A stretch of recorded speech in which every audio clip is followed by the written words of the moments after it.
All right, so look, today we about to start. All right, so look, today we about to no, fuck that. What's popping, YouTube? What's popping, family? It's your boy, motherfucking Crunch Found TV. What's popping? Today we about to pop in. We about to roll up.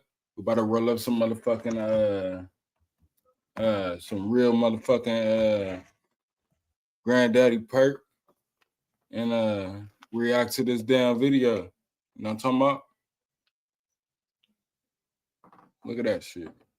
Look how good that shit look. I don't know if y'all can see that. Look how good that shit look. Yeah, it's that real shit.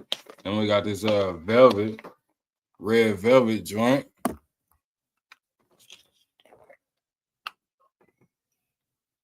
Got this red velvet joint.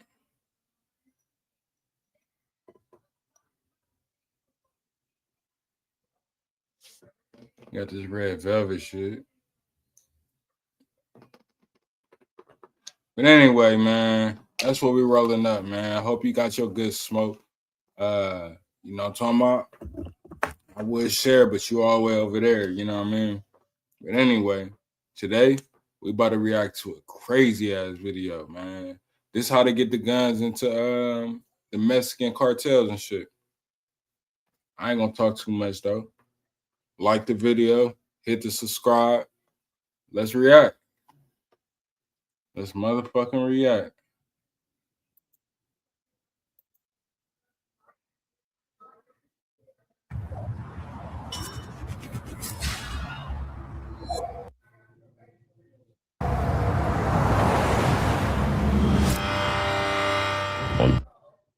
To get firearms and send them across the border, make money for myself from that, other people make money from it. Today I'm going to discuss how guns are brought from the United States into Mexico. Would you say you have a dangerous job? Yeah, probably the most dangerous you can have. It's literally just storing it away and sending it about its way. So my mom was in jail, I needed to put food on the plate. I ended up sending it to somebody who ended up taking it to California and making money off of it, so everybody ate at the end of the day. 2009-10 was like our wild west days out here, where we were in chases every day. And what are the odds someone has eyes on us right now? Oh, pretty good, dude, because these are all scout hills. At what age would you say you officially joined an organization? So I was about 10, 11 years old. We spoke with a cartel member last night that alleged that one of the ways it gets through is paying off Border Patrol, paying off police. Yeah, I would not disagree with that. What is the cost to buy a Border Patrol agent? $9,500. In a good month, how many guns can you get across the border? I want to say close to that. Yes, it varies. The power Mexican cartels have accumulated is hard to fathom. With Jalisco New Generation Cartel and the Sinaloa Cartel leading the charge, these paramilitary crime syndicates have global reach. They are heavily armed, deeply connected, and absolutely ruthless. Specializing in drug trafficking, human smuggling, extortion, and more, these organizations pull in billions of dollars every year. And the United States plays a part in this because the ugly truth behind some of their power is American guns. Now, as Americans, we get mad about the fentanyl flooding across our border. But what about our guns that are flooding into Mexico? In this episode, we expose the pipeline. From cartel operators to U.S. gun smugglers running thousands of firearms across the border to the law enforcement agents fighting to stem the flow. These folks are the players in this deadly supply chain of power and violence. And would you believe that some of our own three-letter agencies might be involved? This is the story of how American guns end up in the hands of Mexican cartels.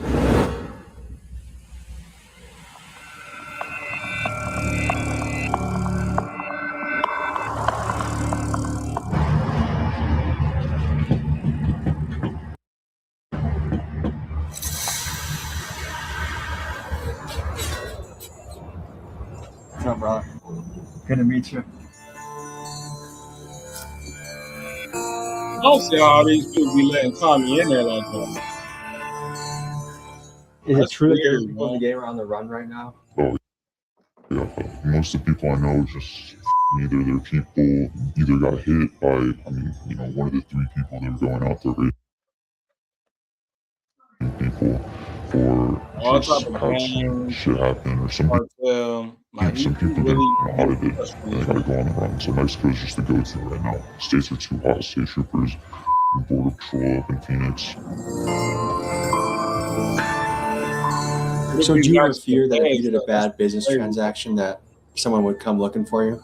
I don't fear for my life at all in this situation, just because throughout this whole business, I've been clean business. I see myself as way of just normal, civilian that's out here just trying to make money. So you're gonna have the gun itself, where the gun is, who's the one that's either gonna get it or who has it. I go buy that off that person at a price where I can make a profit for myself.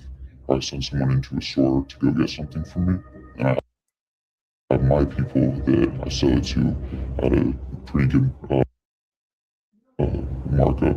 They send it to one of their kind of workers, drivers, interested, sitting down to Mexico in like units. So you don't physically drive across the border? No.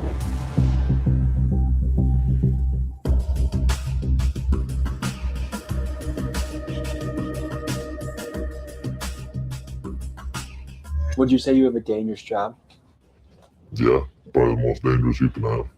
Because you're not just dealing with, legal issues, you're also dealing with territorial issues.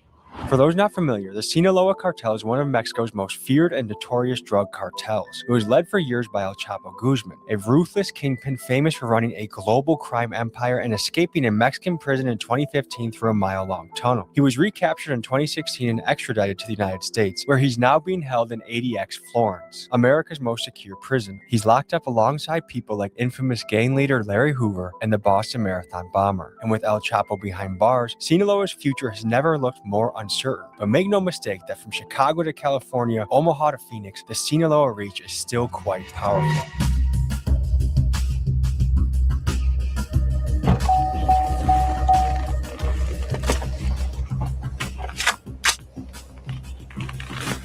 All right, folks, we have a sheriff pulling up from Pinal County. He's had a lot of experience in the field. We're going to be interviewing him as well. You have the wildest collection of patches that I think I've ever seen.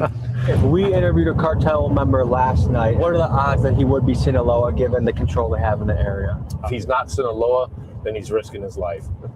What's your process to do it? It's literally just storing it away and sending it about its way. And are you physically driving it in a car, or do you have other people do that? No, there's a chain of command and there's people that do that. You can go into a gun store right now and buy, your typical mini-me, something like that for $9,000. But if it falls out the back of the truck, I can get it for $5,000. Do you work for one primary cartel, or do you freelance amongst many? Just one. Is there any difference in how difficult it is to do business from the Biden administration to the Trump administration? There might be a couple hiccups, but it's all business. It's all the same. Honestly, it's crazy. I can't imagine the border right now. People are scared to go across more than ever before. The risk and the paranoia of it, because some of this shit is they'll load your car up with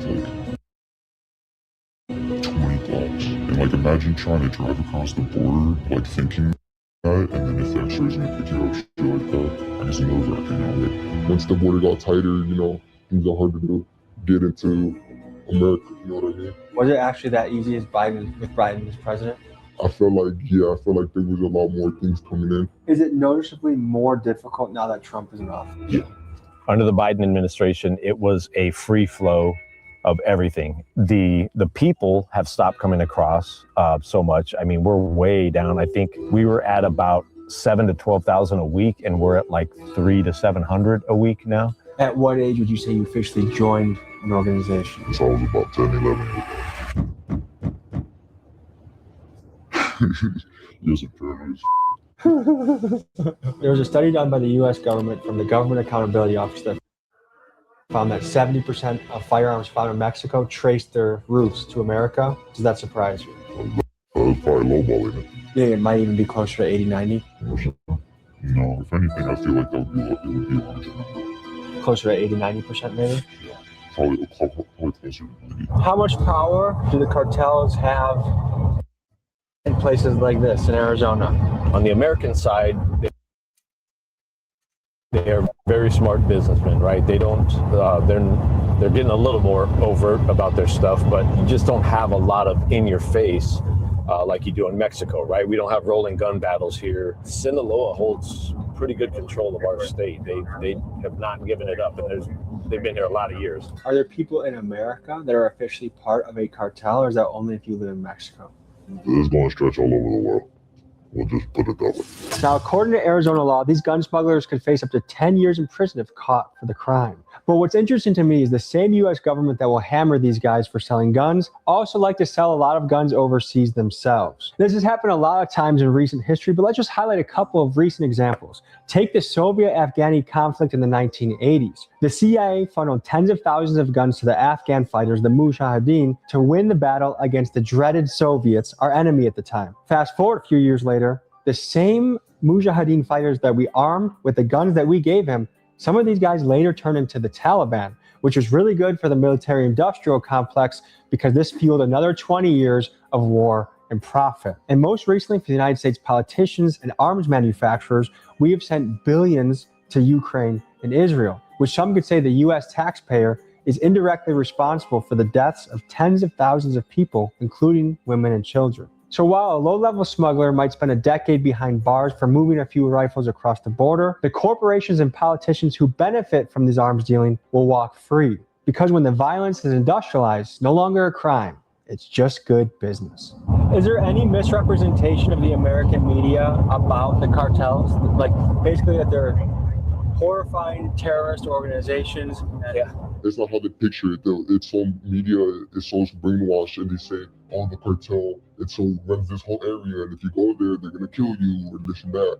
Yeah, the cartel might run a specific area, but as long as you get there and you're not causing no trouble, or you're not out there to steal from nobody, or just sell anything, you know what I mean? If you're just there on good terms and like checking in, everything be good. Do you think that's a fair picture American media makes of them?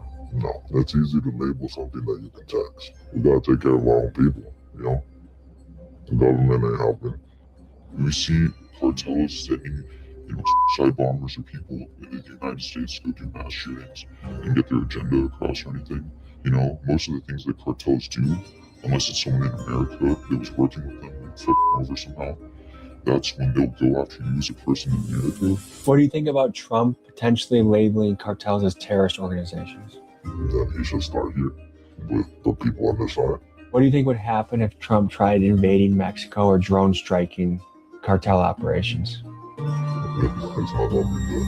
Currently in the news, the U.S. and the Trump administration is considering using drone strikes against the Mexican cartels. But how do we know if these stories are biased, how they're being framed politically, if we're getting the right scoop on what we're being told? This is where the sponsor of today's video comes in, Ground News. What they do is they pull thousands of stories across the internet and compile them, and they rate the reliability of the story based off the political bias of the source, which is very helpful because they give us an indication of the reliability of the stories that we're hearing. Just take these stories about drone strikes. Most of the outlets covering this are center or lean right. And Ground News lets you compare these headlines side by side. Take this left-leaning source that says drone strikes will lead to another Vietnam, and take this right-wing source that gives the counterpoint that cartels are using drones to spy on U.S. troops. One of my favorite parts about Ground News is their blind spot feed. What it does is it shows me stories that I might not receive based off the biases I might have or how my algorithm is structured, and it shows me more of a full and complete picture of what is happening in the world. Ground News helps me see through the noise, see through the bias, and help me be better informed. If you subscribe using my link or QR code, you get 40% off their Vantage plan, which is their most robust plan on the site. Go to ground.news/TommyG to get a better handle on the news you're receiving. It's very, very, very much like the Italian mafia. They are very family oriented. I can tell you from the Mexican side of my family. We have family gatherings all the time. We have carne asadas. We get together and play loteria, you know, all this kind of stuff. The difference being when they go to work, it could be to go skin somebody alive that's their enemy, you know. This road in particular is a major smuggling route, and I've had a lot of chases on this route. And what road are we on right now? We're on Stanfield Road. These mountaintops will have scouts on them. So all of these valleys out here can have routes where they are pushing people and product up, and they use those routes. The scouts guide the loads, when they get up here to kind of the civilization, that's when they'll hit these regular routes, blacktop routes, on the freeway, shoot up into Phoenix, because Phoenix becomes the hub. And what are the odds someone has eyes on us right now? Oh, pretty good, dude, because these are all scout hills. Why is torture used so often amongst the cartels?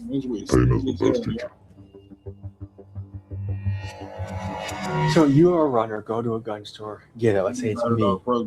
If I get flagged, okay, that's a mission that went astray. If not, how often would you send a guy like me to get it again and again and again? I mean, I've had people that, you wouldn't believe the number of stuff they cut out under the name. It's really kind of strategic in a way, because the way the background checks work is it will show up as rolling up in pistol or rifle. It doesn't go into the system as that specific firearm unless the ATF is flagged in. Wow. You could have someone go store to store, get 5 guns in their name just one day, clean record on that stuff.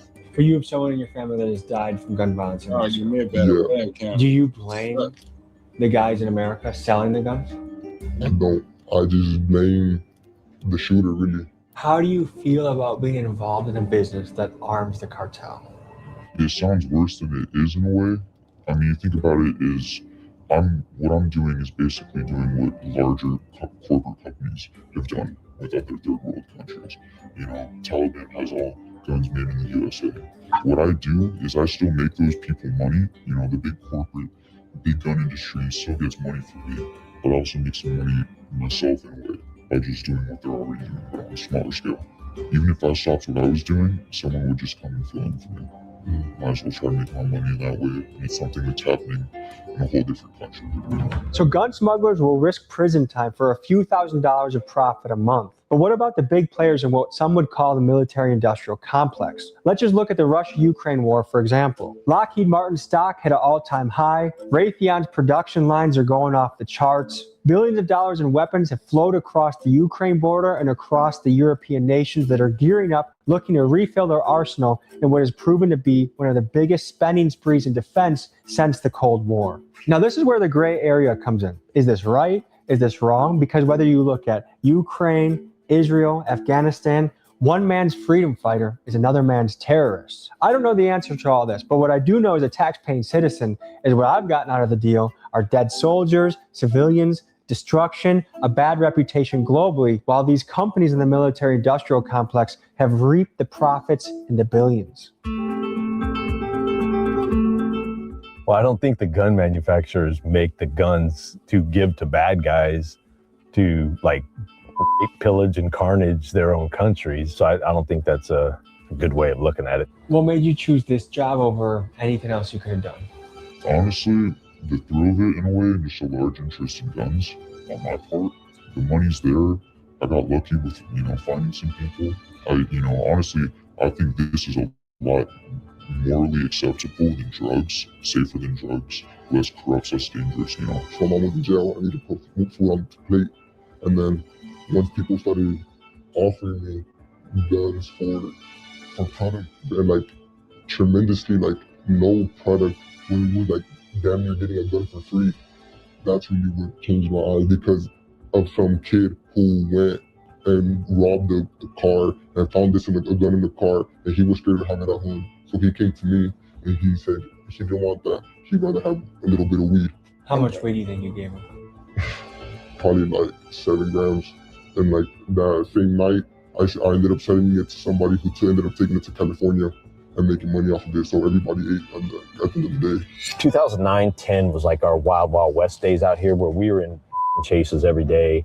Load vehicles, stolen vehicles going south. So they would go to Phoenix. They could have a stolen vehicle out of West Phoenix down here within about 40 minutes. And so they would run stolen south. They would cross them over because there's parts of the border just south of us that are just barbed wire fence like this. So they would cut that shit, drive across, and drive the stolen into Mexico, load it up with, and then drive it back northbound under the dark of night. And so we would be out here in night chases with them, going after blacked out vehicles, chasing them through the desert, trying to get them before they got to I-8. The scouts would all coordinate their movement.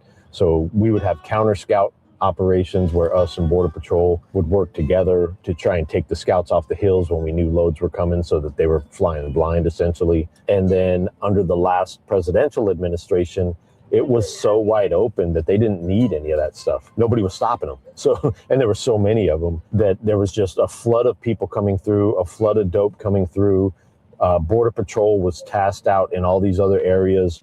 It was like Thermopylae for us, man. I mean, we were up against, tens of thousands of people, and it's really not even our job, right? The immigration piece is not the sheriff's job, but we were stuck with a lot of this stuff.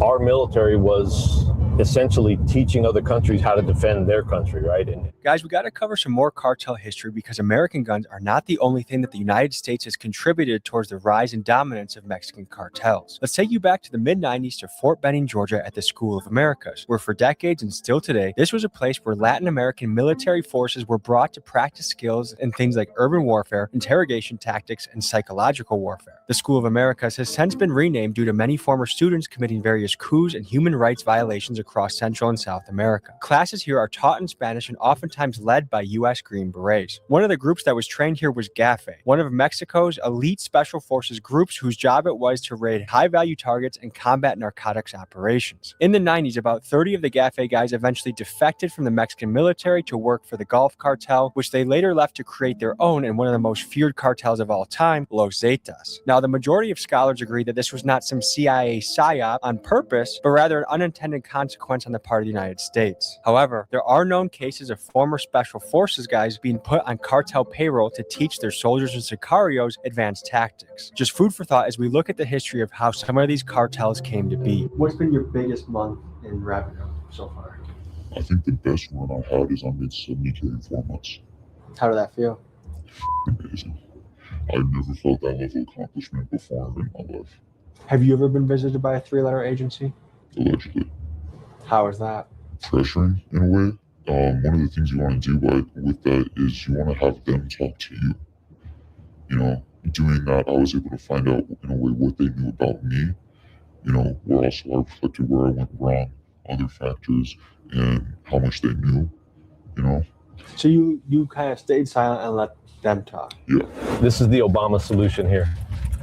So someone could be camping out here and someone's hustling a load. Yeah, and we've had that happen where there's been people out here either hunting or just camping for a weekend, and they'll have a stolen vehicle in the middle of a chase, will run right through their campsite and blasting up here to the interstate to get away from the cops. And so this whole area is kind of, again, just like the other area, all the high points, you're going to have scouts. There's usually scouts on this hill, and there's scouts a little bit deeper in, and they're watching over the valleys. The cartel member we spoke with last night said that if drone strikes were taken against the cartel, we really escalated against them, there would be a ripple effect where they're going to escalate the violence here and try and, do you see that as a potential chess move that really results badly for the American citizens?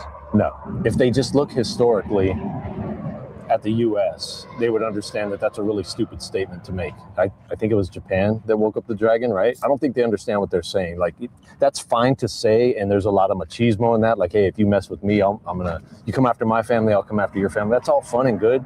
But when you go to war on the U.S., that's a whole different level of fucking with us that we're not going to put up with. And I don't think they understand the hate that would come their way if something like that were to happen. Do you ever have sympathy for some of these guys that like, hey, while I don't agree with what you're doing, I get why you're in your own situation? Yeah, man. Again, having a wife that's Mexican, there's some of her family that are involved in some of this stuff. I don't hate them. It's family, and they're doing what they think they need to do to get by. And again, it's all circumstantial, man. What you're facing in your life and how you're dealing with it, I definitely have sympathy for that. I don't think it's right for them to do what they're doing to get their money or to get ahead or whatever, but I can't fault them for trying to get ahead and do well for their family. People, I think, in American media, like, it's almost like these guys are monsters. Like, are these guys just normal people in a way? Yeah, they're normal guys and gals in the sense that, just like us standing here, we can sit and have a conversation. Now, in the right circumstances, would one of them kill me if they could? Yeah, absolutely. And it doesn't get real personal. They're just trying to do their thing. And so it is what it is. So you would have survived on your own from an early age? Yeah, well, I have my sisters, really. It was really my sisters helping to hold it down. Once I seen the pressure put on them, it takes a toll on you and me, you know what I'm saying? I'm the youngest of 9. When my mom was locked up and my father passed away, you know what I'm saying? It was really just me and my siblings. And I have my older brothers don't have papers, they're in Mexico, you get me?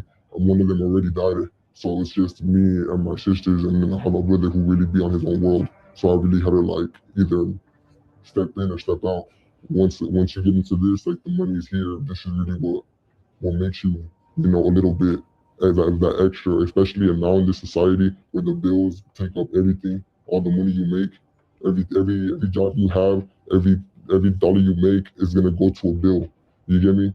At least now right here, I'm able to feed my family, pay my bills, and still, you know, go have some fun. Are a lot of these guys balling off of this? If we were to catch a group right now, they look like hammered dog shit, man. They just beat up because they've been hiking for 4 or 5 days through the mountains.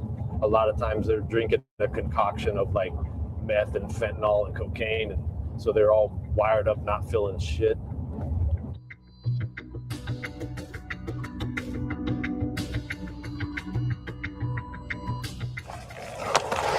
Rattlers and stray bullets will get you every time. So you can see there's kind of a depression here and kind of bushes and stuff like that. You can see how the grass is kind of beat down, which means there's been people in here. And then you'll start seeing the black bottles that's traditionally smuggler trash. They carry the black bottles with water all the way up from Mexico. There's parts in Mexico where they're buying all this stuff. They're buying the camouflage, they're buying the black bottles. What goes in the black bottles?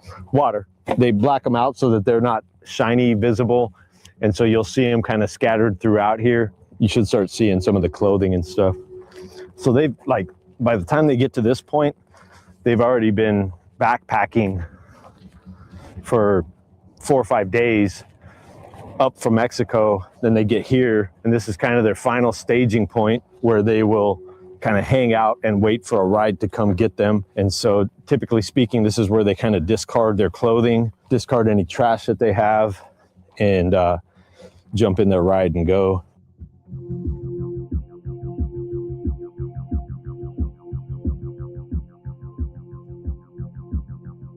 So they'll get in this little cut here, and you can kind of see from the grass pressed down, they'll just get in here, rest, and wait for their ride to come get them.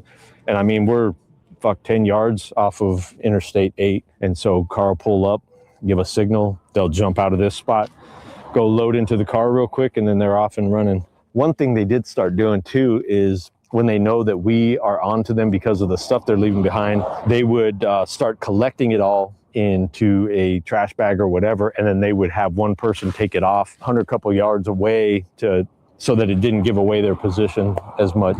Do you have any opinion of the new Mexican president, Sheinbaum?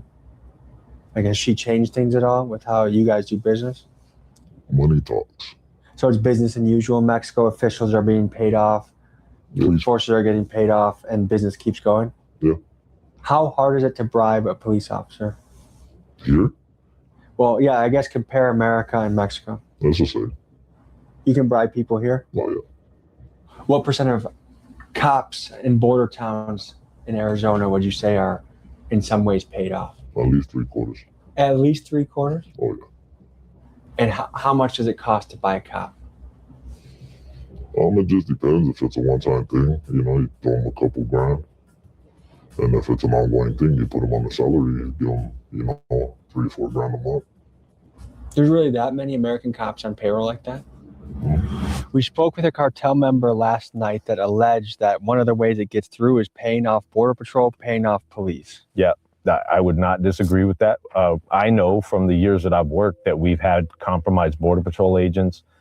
We've had compromised officers. So same thing. They make a lucrative offer to somebody who is not making very much money, and people compromise their integrity for that. And have you ever had to fire somebody because you caught them doing that? Yep, we worked a case when I was working undercover. We had one of our guys that was involved, and we had to work a case on him and ultimately arrested him with the help of the FBI. Now, I'm going to throw out the number he said, which I think is kind of crazy, but I want your take on it. All right. He said, about 60-70% of the Border Patrol and cops. He's full of shit. Not on the U.S. side. The Mexico cops are more easily compromised, and on that side, it is the threat of violence. Because way back when we talked to a compromised Mexico police officer, and he told us it was as simple as this. I was trying to be a good local cop. I was just watching traffic and I was stopping speeders. And I got blocked in by 2 vehicles, and a guy gets in the passenger side and he said, "Hey, you know who I am?" And he said, I knew who he was. He was a local cartel boss. And he said, "Hey, we want you to work for us. All you have to do is not be on this road from these times to these times," right? And the guy said, "No, I'm not. I'm an upstanding citizen. I'm not part of your crew, none of that crap." They said, "Okay, here's a picture of your wife and family, and we have eyes on them right now. And you basically have 60 seconds to make your choice, whether you're with us or against us. And if you're against us, then your family's going to pay the price," right? And so all I had to do was not watch this road and keep my family alive. And so it wasn't much money at all, dude. You're talking a couple grand. And for that particular time, right? We think that he had done it more than that, but you're talking a couple grand is what he had compromised himself for. I couldn't believe and didn't quite buy the numbers that many U.S. Border Patrol agents or U.S. cops were bought and paid for by the Mexican cartels. So I called another Sinaloa contact of mine to see if he could add some insight on those numbers. Here's what he said. Would you agree with the stat, 60 to 70% of them? I feel like 80% that they either want drugs or money. Some of them don't even have a choice. If you say no to the amount of money, like food, you don't have a choice. You feel me? We control you. I have a couple of them that go pick up my people and pass them over. You feel me? All you have to do is follow instructions. What is the cost to buy a Border Patrol agent? A week, 9,500. But remember, some of them would get a kilo. You know, some of them want some kilos, some of them want some yellow. You feel me? So some of them want money, so some of them drugs. Even after talking to this guy, I still doubt those numbers. I feel like these guys only come in contact with Border Patrol agents that are corrupted. So in their view, all of them are. But I just can't believe that the majority of Border Patrol agents are bought. I just don't think it's true. Let me know what you guys think in the comments. What you make in a day here is what you make in a month over there. My brothers live off $150 a month, USD. Let that sink in. I can make that in like in one cell. One gun transaction, you get me? I can make way more than that in one gun transaction and send that over right there. In a good month, how many guns can you get across the border? I want to say close to 1,000. 1,000 guns? Close to 1,000. The cartel guy we spoke to last night claimed that in a typical month, he might be able to get 1,000 guns across the border. Mm-hmm. Do you think that's credible? Yeah, that's absolutely credible. Is it even possible that he's downplaying it? Probably, yeah, because he's not wanting to get his bosses in trouble. So you have a few runners daily going. Yeah. Is it with Border Patrol too? You can buy off Border Patrol? Oh, definitely. So like, do you have to, because obviously you don't just stroll up there and ask, like, do you have to meet him at a bar? Do you have to, like, how do you initiate this? They're sent to train. What does that mean? They're sent to the academy. Tell me about the clashes going on right now. Are things fairly stable, or is there a lot of battles happening? No, right? I mean, there's always going to be, a tug of war between powers. It goes through its dormant times. Right now it's active. The danger he's speaking of refers to the war currently happening within the Sinaloa cartel. Since El Chapo's imprisonment in 2017, the group has splintered, with 2 main factions now holding power. One is led by El Mayo, a co-founder of Sinaloa, and some say El Chapo's equal. The other is Los Chapitos, led by El Chapo's sons, known for being younger, flashier, and more aggressive. Their turf war has triggered waves of violence, including this recent story detailing the deaths of dozens of teens in Mexico. And from what I've heard from sources close to the action, this fighting is not expected to end anytime soon. What attracted you to this lifestyle? Honestly, the adrenaline. Is it terrifying working for a cartel? Stressful, not terrifying. So as long as you follow the rules and kind of do honest business, you're kind of in good standing. There's nothing to worry about. Yeah, you do business as a man. The one thing I wanted to fact check on to see if you had a perspective on is Trump's claim that the majority of people coming over are murderers and rapists. In my boots on the ground journalism, I found out most of the people are just looking for a factory job, fast food job. They're not a murderer. Do you feel like that rhetoric was accurate or a little overblown? I would say that depends on the area, dude. Because like this area right now, we see military-aged males all camoed out, moving up, and those males are all at that ripe gangster age. And a lot of them, when we jump the groups, they are gang members. So if you're talking this area, absolutely, he's absolutely right. This is Thugville out here, man. It's all gangsters, cartel members. guys that are trying to fly under the radar. You'll have a few good people mixed in with that are really just looking for a better life. The other problem that we saw here in Arizona was a lot of these military-age males, when they got to the border and got across into the U.S., they immediately discarded their passports, any IDs, anything like that. They got rid of them, burned them, whatever they could do with them. Why the hell are you going to get rid of your ID if you're not up to something nefarious? So it did seem sinister. Yes, absolutely. Once you're in this, is it possible to leave, or are you pretty much in it for life? You can step away. Easiest way to put it, you're a reservist at that point. As long as all your corners are covered, you turn into a reserve. So if you're needed and you're called up, you better show up. How dangerous is it for you to even do this interview? I'm risking a lot doing this. I'll put it that way. I'm risking my life. Let's just say that. And folks, for all the readers out there, get this book. I got the link in the description. If you want to learn more about real boots on the ground law enforcement experience, I recommend you get it. Links in the description. Power and legend of the Mexican cartels have long fascinated me, and it's my goal to cover the story in Mexico one day if I can find the right contacts to do this safely. Email me at tommygmcgee123@gmail.com or DM me on Instagram to reach me if you think this might be you. I also wanted to remind you guys to check out Ground News because I think in this era, it is more important than ever to be properly informed and aware of what legitimate news might be or whether it's biased propaganda. And finally, let me know in the comments how you think the gun smugglers compare to the military-industrial complex. I appreciate you guys. Thank you for watching, and see you next week.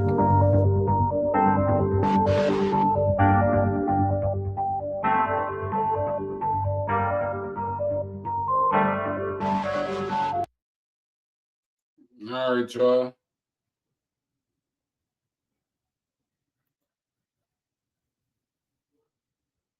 All right, y'all. Till next week. I'm going to holler at y'all. Hit that subscribe button. Hit that like button. Share, tell a friend. Appreciate y'all. Gone.